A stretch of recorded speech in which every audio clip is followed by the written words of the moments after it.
سرایندگان و ربسرایان با بزم و محفلهای حرامشان بس نبود که باز حجونگاران و یا به اصطلاح پریکالیست ها در این کارهای شیطانی فعال شده اند. با نوارهایی که سراسر همه ترغیبات بی‌حیایی است، برادران و خواهران ما را به بی‌حیایی میکشانند. صحنه‌های از خیانت‌های زن و شوهری را به نمایش میگذارند که البته تأثیر بد خود را در قلب جوانان این امت میگذارد. با رمز و کنایه سخنانی میگویند که اخلاق جوانان این امت را ویران میکند. شما خود قضاوت کنید که این ابله خدا به خبر چه میگوید؟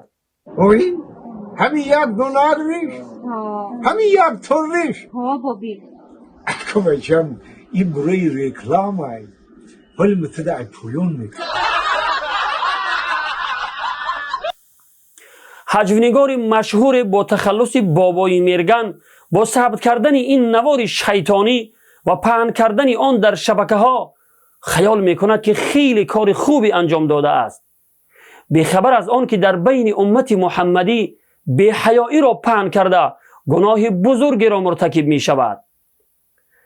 و مثل این بابای میرگن زیادند حجونگارانی که چنین نوارهای حرام را پهن می کنند، خصوصا زنهای حجونگار که روز تا روز صفشان زیاد شده ایستاده است. مگر این ترغیبات بی‌حیایی نیست؟ برادران و خواهران ما وقت این سخنان را میشنوند چی فکر میکنند؟ غیرت و مردانگی شما کجا شد که خود شما آنها را دستگیری میکنید، در کانال این گونه فاسقان آبونه میشوید و لایک مانده نوارهای آنها را به دیگران میرسانید؟ مگر مسلمانی شما همین است؟ خود را چگونه حس میکنید وقتی همسر یا دختر و یا مادر و خواهر شما همین نوار را تماشا کند؟ چون این نوارها خیلی زیاد شده ایستاده است که ما میبینیم و دم نمیزنیم، بلکه برعکس چون این نوارهای شیطانی را دستگیری کرده به دیگران میفرستیم و در کامنتری ها تعریف هم میکنیم. حتی بعضی احمق ها ماشاءالله هم می نویسند.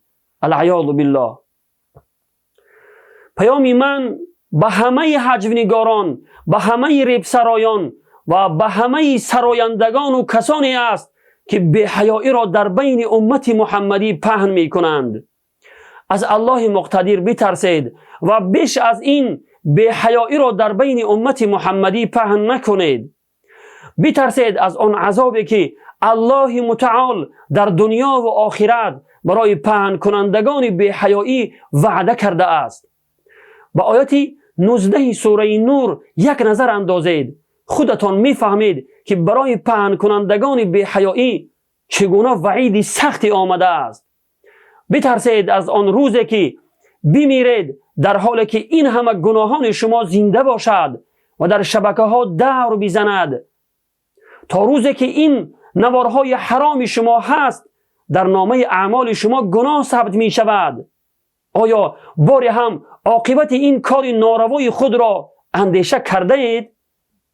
خداوند حق را بر ما نشان دهد و پیروی کردن را از آن توفیق عطا فرماید و باطل را، کار حرام و ناجایز را به ما نشان دهد و پرهیز کردن و دوری جستن از آن را برای ما توفیق عطا فرماید. و السلام علیکم و رحمت الله و برکاته.